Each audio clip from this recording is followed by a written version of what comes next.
warahmatullahi wabarakatuh.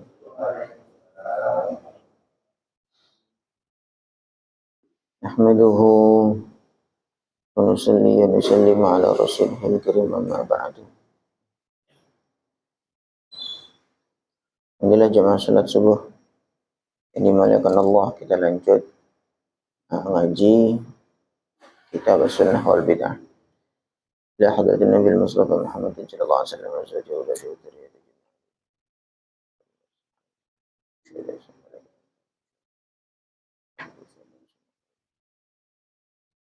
Bismillah Syekh Abdullah Mahfud Muhammad Al-Haddad ba'ala al-yawm. Al-Fatihah. A'udzu billahi minasy syaithanir rajim. Bismillahirrahmanirrahim. Alhamdulillah rabbil alamin arrahmanir rahim. Maliki yaumiddin. Iyyaka na'budu wa iyyaka nasta'in.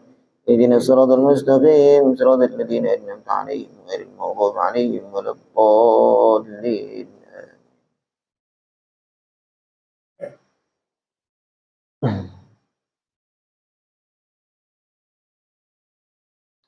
Bismillahirrahmanirrahim. Al-hadits al-wahid wa thalathun. Hadis yang ke-31.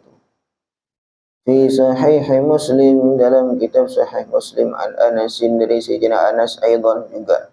Sebelumnya ada juga riwayat Sayyidina Anas.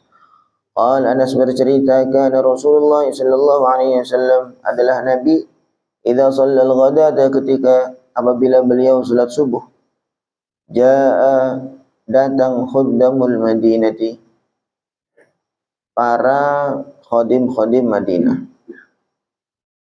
bi'aniyatihim, dengan membawa wadah-wadah mereka, fihal ma'u, yang di dalamnya ada air, fama yu'ta bi'ina'in, tidaklah Nabi diberikan atau dibawakan sebuah wadah, illa wa ghamasa yadahu, kecuali beliau mencelupkan tangan beliau, fiha, di dalam wadah itu.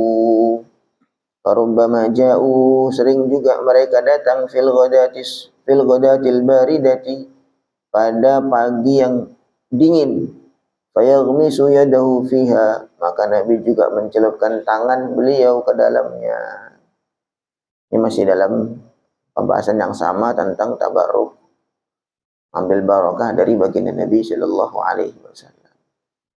Biasanya kata Sayyidina Anas, salat subuh itu para khadim-khadim di Madinah, pelayan-pelayan, pelayan-pelayan di Masjid Madinah itu, mereka bawa wadah yang isi air kepada baginda Nabi sallallahu alaihi wasallam. Maka Nabi sudah ngerti, tidak tahu mereka ini mau minta barokah dari baginda Nabi sallallahu alaihi wasallam. Maka Nabi menyelupkan tangan beliau ke dalam wadah.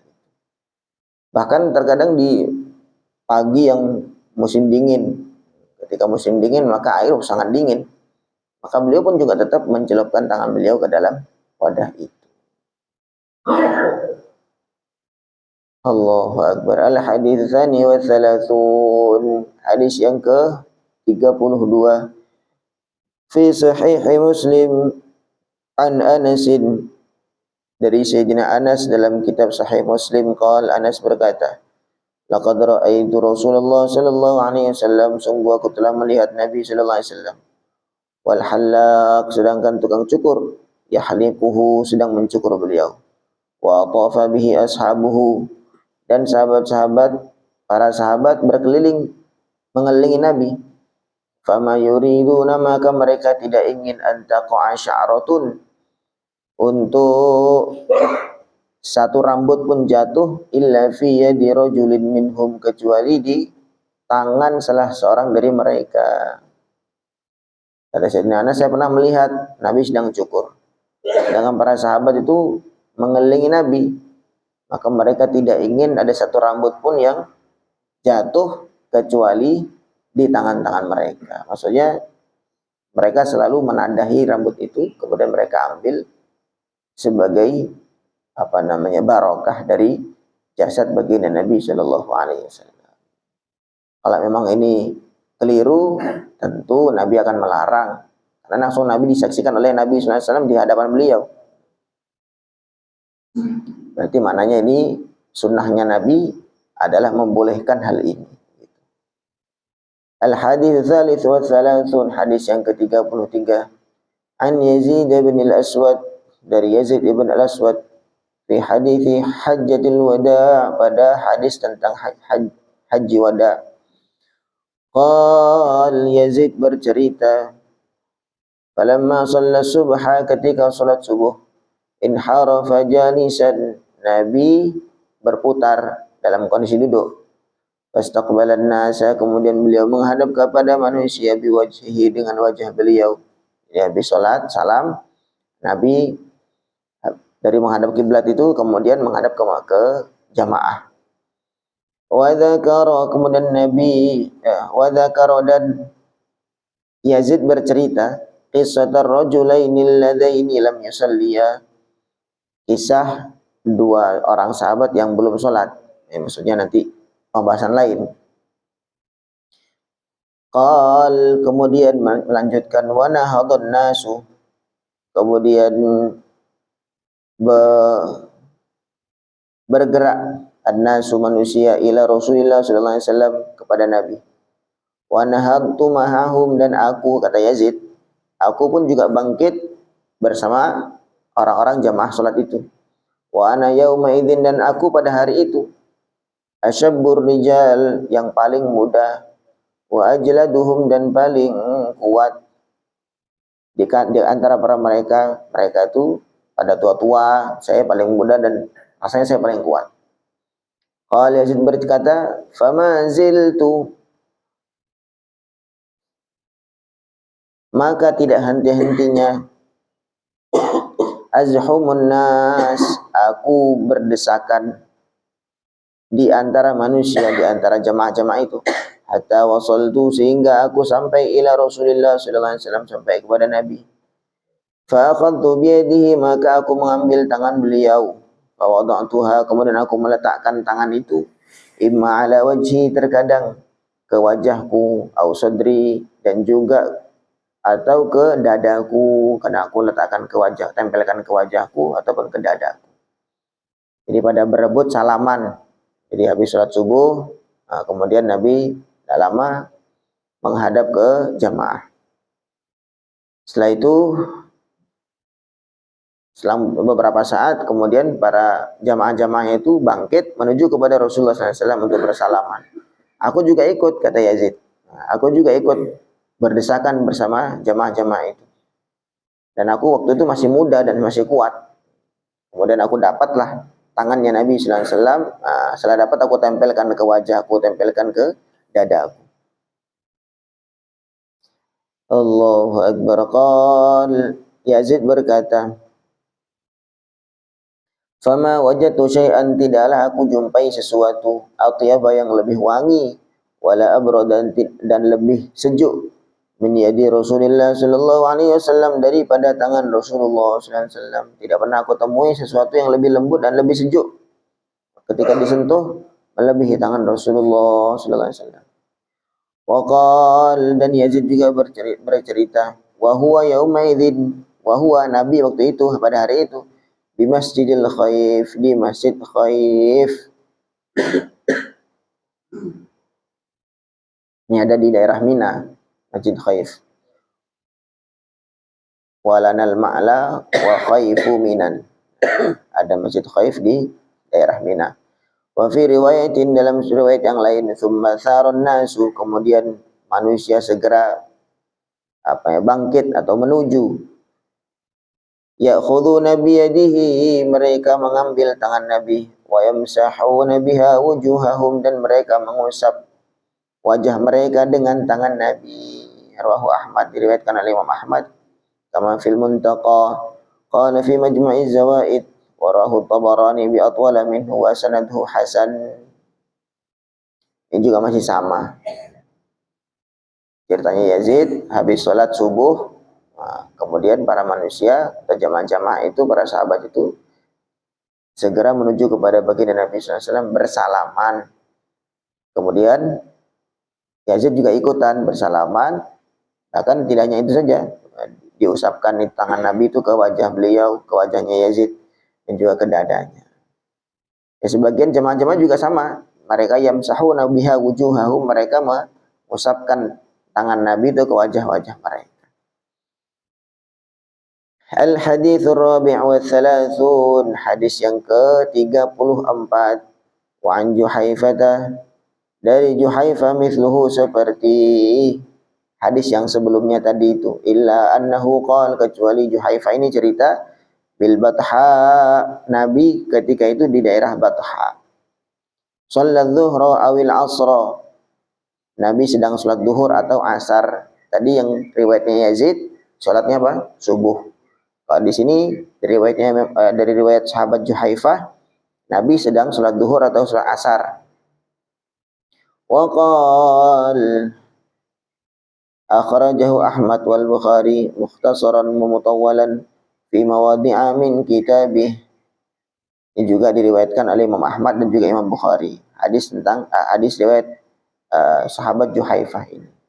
Ini dalam Sahih Bukhari disebutkan ini orang-orang yang bertabarruk, mengambil barokah dari Nabi Shallallahu Alaihi Wasallam. Qultu, aku berkomentar, penulis kitab ini, wa ma'a taqriri Rasul Shallallahu Alaihi Wasallam, bersamaan dengan adanya penetapan dari Nabi Sallallahu Alaihi Wasallam, takrir dari Nabi Sallallahu Alaihi Wasallam, lil mutabarrikina, bagi orang-orang yang bertabarruk, mengambil barokah, bitamassuh, dengan mengusap-usap, bihi, dengan badan Nabi Sallallahu Alaihi Wasallam. Huwa aidan, maksudnya hadis ini juga, yumkinu, mungkin, ayyasluha, untuk cocok, aslan, sebagai dalil, lil musafahati, untuk bersalaman, ba'da salati subhi wal asri, selepas salat subuh dan asar. Jadi kata beliau, di beberapa daerah itu punya kebiasaan kalau habis subuh atau habis asar, itu mereka habis sholat tuh bersalaman. Nah, makanya sebagian masjid juga kadang-kadang buat seperti itu. Mereka bangkit, berdiri, imamnya berdiri, kemudian bersalaman, nah, satu dengan yang lainnya. Jadi tidak cukup dengan salaman kanan kiri, tapi mereka bersalaman seluruhnya. Ini di beberapa tempat juga berbuat seperti ini. Mereka mengambil dalil ini loh, habis sholat subuh sahabat-sahabat pada datang kepada Nabi SAW rebutan. Nah, maka supaya tidak rebutan dibuat baris. Liiqrari Rasul Sallallahu Alaihi Wasallam, karena ikrarnya Nabi Sallallahu Alaihi Wasallam laha, terhadap kejadian itu, terhadap musafahah itu. Kalau memang itu tidak dilarang, tentu Nabi langsung melarang, tidak boleh ini seperti ini. Ternyata tidak, Nabi ya diam saja.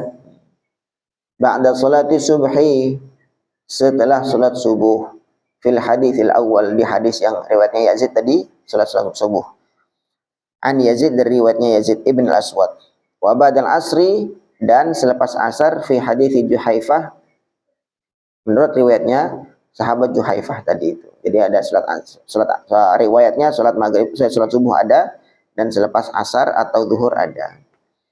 Wala yadurru syakku, dan keraguan tidak bermasalah keraguan fi dhuhri awil asri, tentang apakah yang benar itu salat zuhur atau salat asar, yang tentang riwayatnya Juhaifah tadi.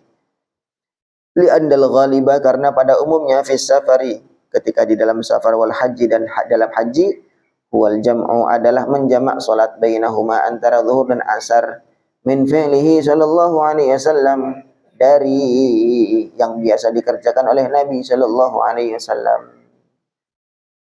Ini komentar beliau ditambah lagi, tidak hanya tabaruk itu saja, bahkan ini juga bisa menjadi dalil diperbolehkannya bersalaman, berkeliling, atau bersalaman dengan imamnya selepas sholat subuh dan sholat asar. Dikerjakan boleh, tidak dikerjakan tidak apa-apa, asalkan kita tidak langsung menyalahkan, oh ini bid'ah yang dhalalah finnar. Maka ini keliru sekali. Wallahu a'lam. Satu lagi, al-haditsul khamis wa thalathun, hadis yang ke-35, fi sahih Muslim, dari sahih Muslim, kitab sahih Muslim, an Anas, dari Sayyidina Anas. Laqad ra'aitu, sungguh aku telah melihat Rasulullah sallallahu alaihi wasallam, wal halaq, sedangkan tukang cukur, yahliquhu sedang mencukur Nabi, wa atafa bihi ashabuhu dan para sahabat mengelilingi Nabi. Fama yuriduna maka mereka tidak ingin antaku asy'aratun untuk satu rambut pun jatuh illa fi yadi rajulin minhum kecuali jatuh di tangan salah seorang di antara mereka. Wa haditsul Hudaybiyatil masyhur fit tabarruk dan juga hadis tentang di perang Hudaybiyah al-masyhur yang masyhur fit tabarruk di dalam tentang tabarruk bi busaqi Rasul sallallahu alaihi wasallam dengan ludahnya Nabi sallallahu alaihi wasallam. Dalam hadis Hudaybiyah itu Nabi meludah juga sama. Di tadi ini tentang cukur, mereka ngambil rambutnya Nabi sallallahu alaihi wasallam. Bahkan lebih dari itu, Nabi meludah pun diambil oleh para sahabat. Wa nuqamatihi dan juga dahaknya Nabi sallallahu alaihi wasallam. Masyaallah. Sampai dahaknya Nabi juga. Wa syarahahu al-allamah Ibnu al-Qayyim dan Ibnu al-Qayyim muridnya Ibnu Taimiyah